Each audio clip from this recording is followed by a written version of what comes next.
Hello and welcome to the stream. I took some time off, but we have finally returned to the Wind Waker. We don't have much left.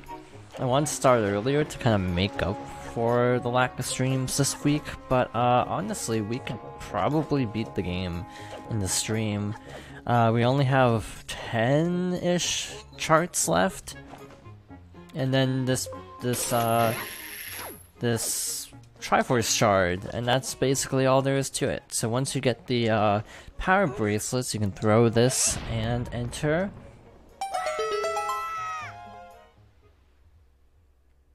the Savage Labyrinth.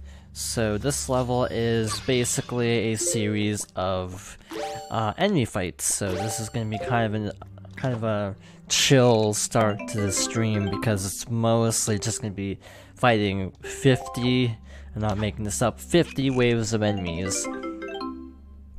So they give you 2 fairies, so we're maxed out on bottles. The other bottle is soup. So we should be fine. This isn't actually that bad, and because we have 20 hearts, this shouldn't be a problem at all. But yeah, I kind of don't have a lot to say about this because it's basically just fighting enemies we've already seen before. So I have a few things in mind to talk about, and part of it does have to do with the fact that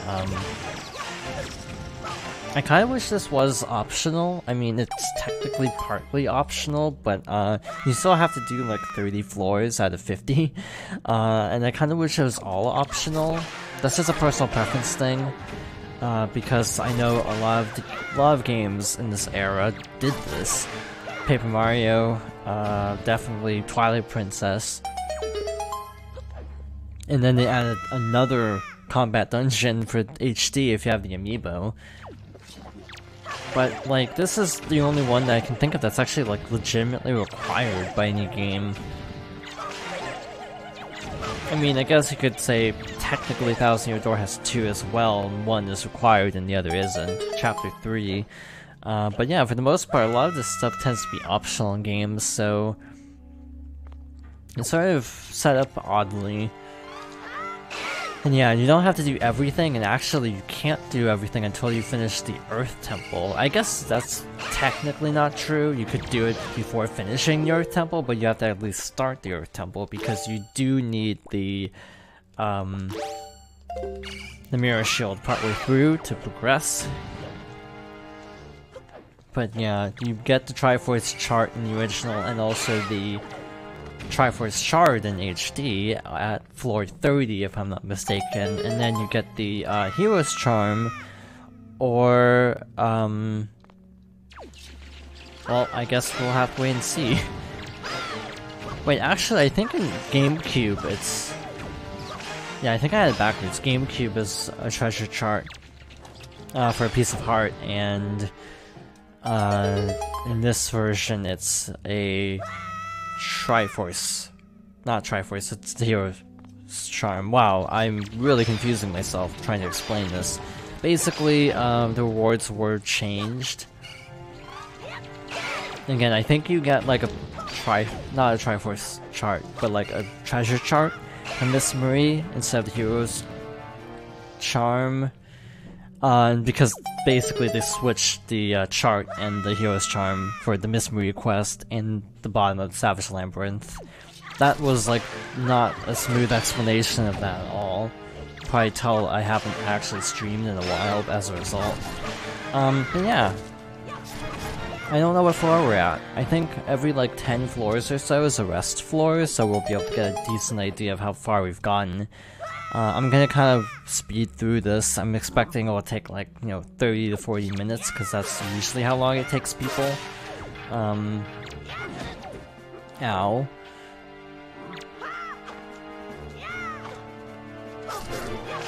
I say speed through as I repeatedly get countered by these guys.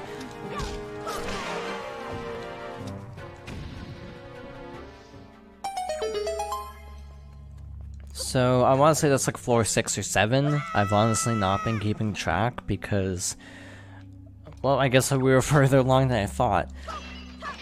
it kind of all blends together, really. Like, I don't have a set idea of how long each floor even is, because I just kind of wing it. I don't usually keep track. Yeah, making good time. Alright, so these actually go down really quickly with arrows, so since we have 99 of them, I guess we might as well. Like so, and like so. Also, kind of wish Link didn't have to yell every time he falls down. It's kind of repetitive. I think there's more shoes here. They just haven't fallen down yet, like that.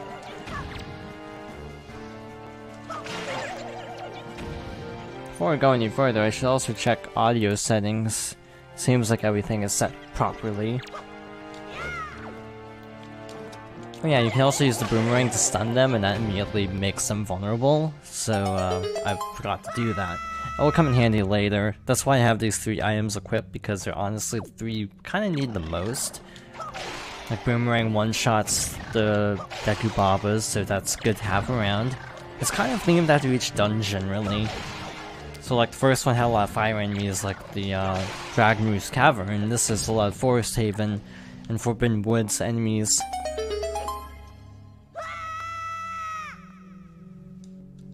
But yeah, it's just gonna be mostly this, not a whole lot of variety.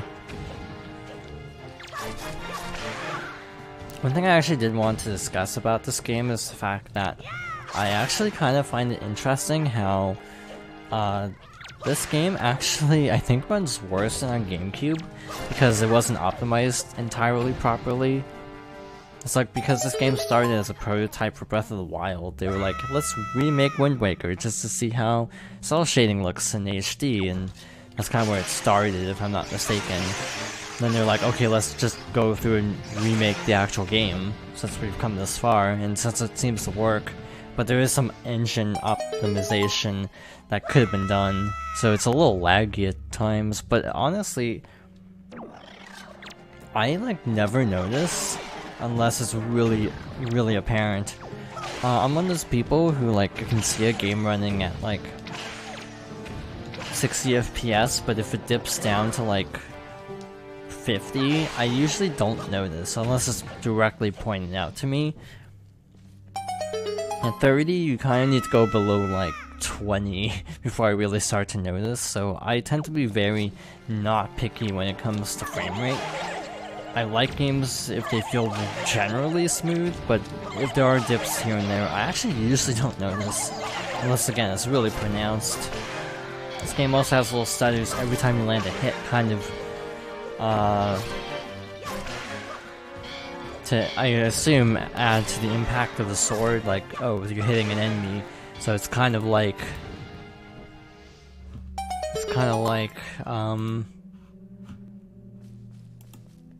to emphasize the impact if there's a little brief pause when you land a hit.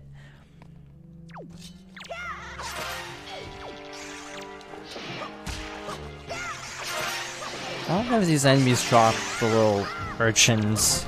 I haven't seen them do that, but doesn't mean that they are incapable of doing so.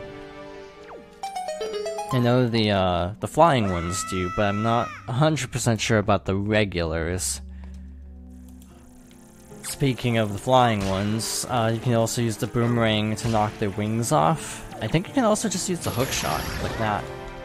I honestly find these enemies really weirdly difficult to fight in batches. Like, fighting one at a time isn't that bad.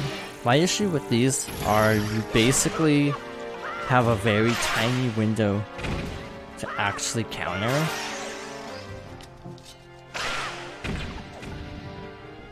So you kind of have to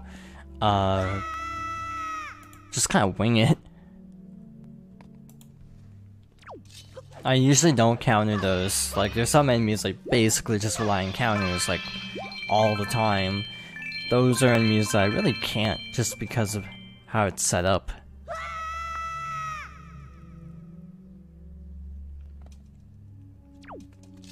Alright, so entering the 30s, no, the 20s, I guess. I was trying to dodge and then jump strike, but it didn't quite work out. There's actually a trick where if you hook shot in a specific way, you can actually land inside the pit. I think you need iron boots. I might try it once just to see if I can do it. So iron boots. I think it's to mitigate knockback, so it doesn't knock you back as far. But like, if you do hookshot this in a specific way, you can actually go through, if I'm not mistaken. I've never done it myself because I'm not a speedrunner.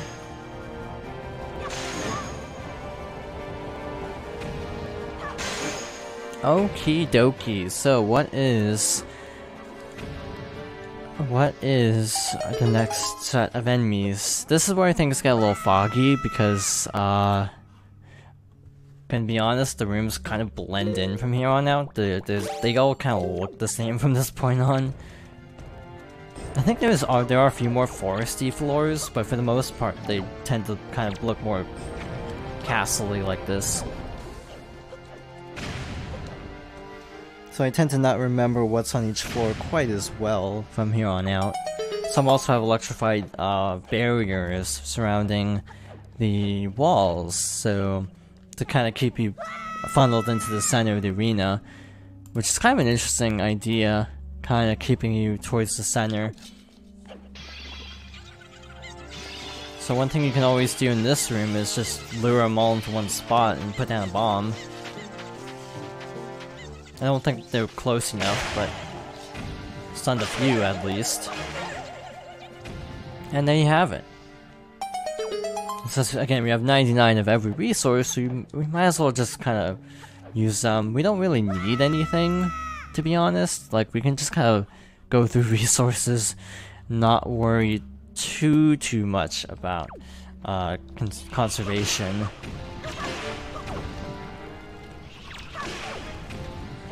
I do find it kind of a weird pattern where in some ways most Zelda games get easier as you go through them. Like, they start out more difficult than they end because you basically have very limited resources to start with, and I think the peak of this is Breath of the Wild because, wow, you don't get a whole lot to work with at that start. Plus, not getting traditional, like, items, like you don't get a Master Sword in the traditional way, you don't get the, whatchamacallit, you don't get the bow, you don't get like a set bow, which is something I'm actually curious about with Breath of the Wild 2. If they're gonna actually change up some of the mechanics of the durability, because it actually kind of makes sense in the sequel. It's like, assuming the Master Sword stays like relatively powered up from the end of Breath of the Wild, do you think it would make sense for that to have durability, and therefore it wouldn't make sense for Link to swap out weapons too much unless some of the theories are true? Like, if some of the theories do turn out to be true and Zelda is playable, that'd be a way to get around that. Like, Link always has the Master Sword, but like Zelda has to use different weapons. I also feel like the idea of Zelda using a variety of weapons is partially bolstered by the recent popularity of Cadence, because Zelda does have a lot of weapons in that one. Alright, so I don't know how many floors we have left. We're probably getting close to the Triforce Shard. I don't have an encyclopedic knowledge of what's on each floor, so I'm just assuming we're getting close, because it feels like we've been fighting these enemies for a bit now. I mean, we have 2 Dark Nuts, that's usually a sign of, hey, something really important is nearby, so let's hope for the best here. Ow. That's the best case scenario, because then you can get behind the other one and take off his armor too. So it's a good way to take out both. The attack where the counter where you go behind them often doesn't work because, quite frankly, you don't have a real good shot at taking out the armor, because you'll just clip the other Dark Nut, and thus it won't actually get the armor off. So the Helm Splitter, I think that's what they call in Twilight Princess at least, is typically the best counter for groups of Dark Nuts in this game. Anyway, this should be the floor we want.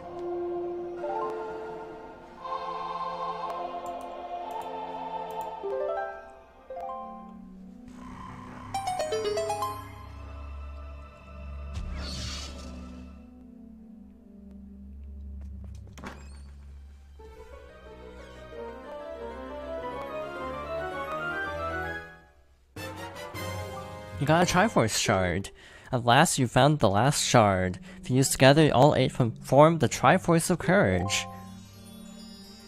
So, once we're done, we need to go see the King of Red Lions for a cutscene, but we're not done here yet. We're gonna go all the way to floor 50. Shine a light on that, and away we go.